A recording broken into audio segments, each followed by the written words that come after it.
vil starte med at fortælle om velfærdsstatens begyndelse.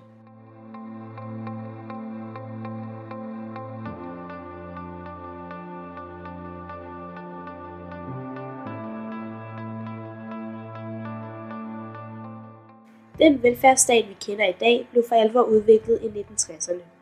På grund af den vestlige højkonjunktur faldt arbejdsløsheden i Danmark. En start på velfærdsstatens udvikling var, da loven om folkepension blev indført i 1956. I årene 1965 til 1976 blev velfærdsstatslige projekter udviklet. Hospitalsvæsenet, plejehjem til handicappede og syge, uddannelsessystemet, der gav mulighed for at alle kunne uddanne sig, og børneinstitutioner blev udviklet. Dette system kender vi som den universelle velfærdsmodel i dag.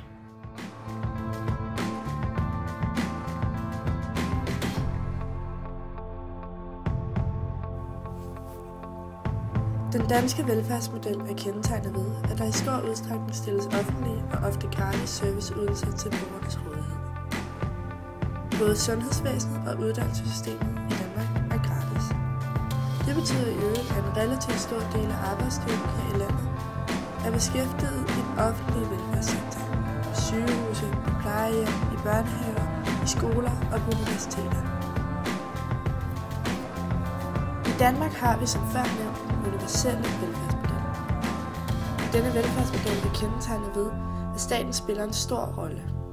Det har et progressivt skattesystem, som også kendes ved Robin Hood-princippet, hvor der tages fra de rige og gives til de fattige. Ydelserne er universelle, det vil sige, at de er tilgængelige for alle, og alle betaler til alle. Det her finder jeg.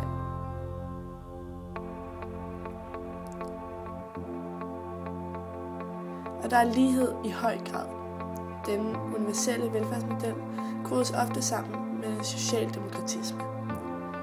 Fordelen ved den velfærdsmodel er, at vi opnår en generelt bedre uddannet befolkning, men ulemperne kan være den høje skat og derfor den dårligere konkurrenceevne for virksomhederne. Modsat den universelle velfærdsmodel har vi den residuale model, også kaldet den liberale model. Her spiller markedet den allerstørste rolle.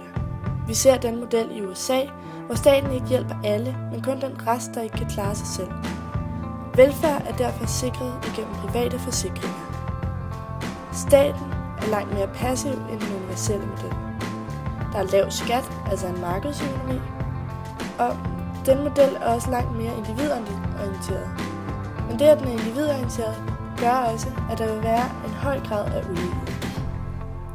Fordelene ved denne model er den lave skat, som øger konkurrenceevnen. Og der er i høj grad et økonomisk incitament, og derfor større motivation. Men ulemperne kan være, at der vil være manglende fleksibilitet på arbejdsmarkedet.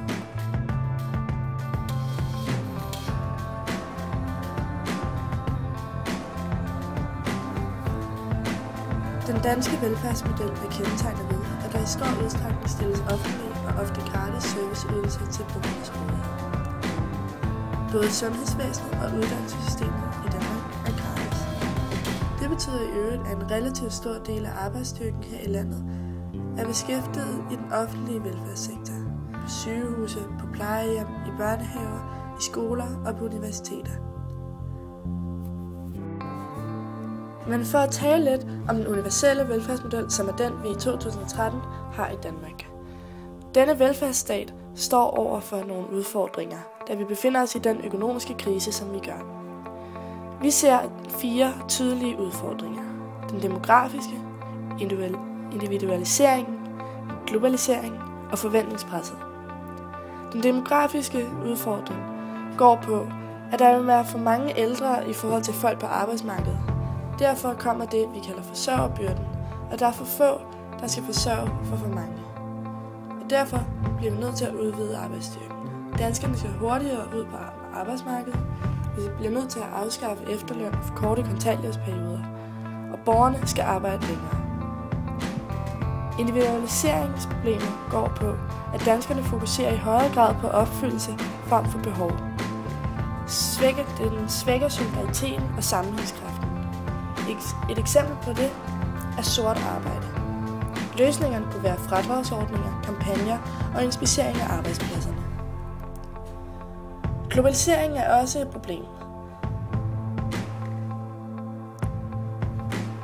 Problemet ved det er, at globaliseringens indvirkning på velfærdsstater forventes at blive, at det enkelte land får færre muligheder for at føre egen økonomisk politik.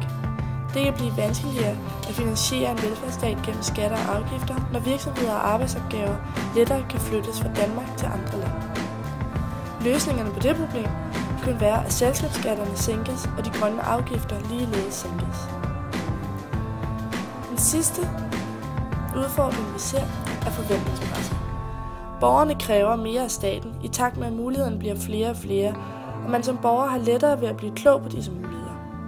Der ses også en stigende tendens til at kræve mere end nødvendigt, da det føles som om, at der er betalt for det igennem skatter. Løsningerne kunne være brugerbetaling og yderligere privatisering.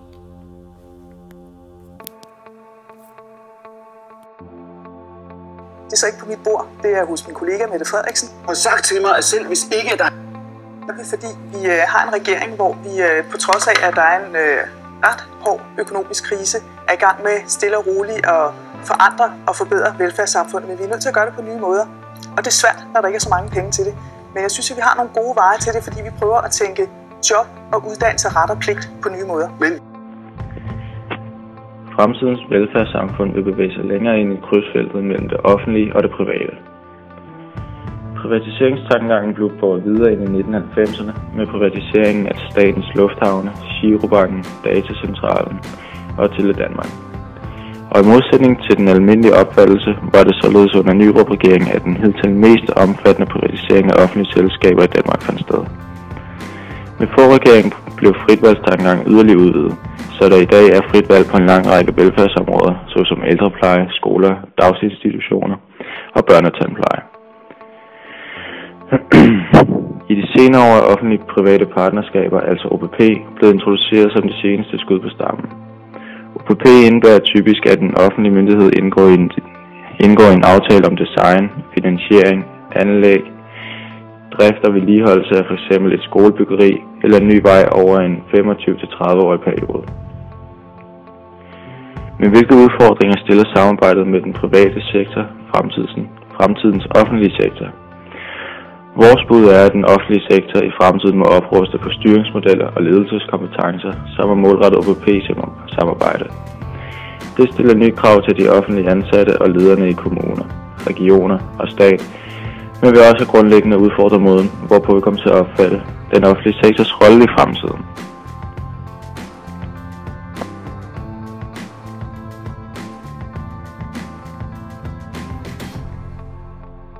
Det er, hvordan vi ser Danmark være i 2050.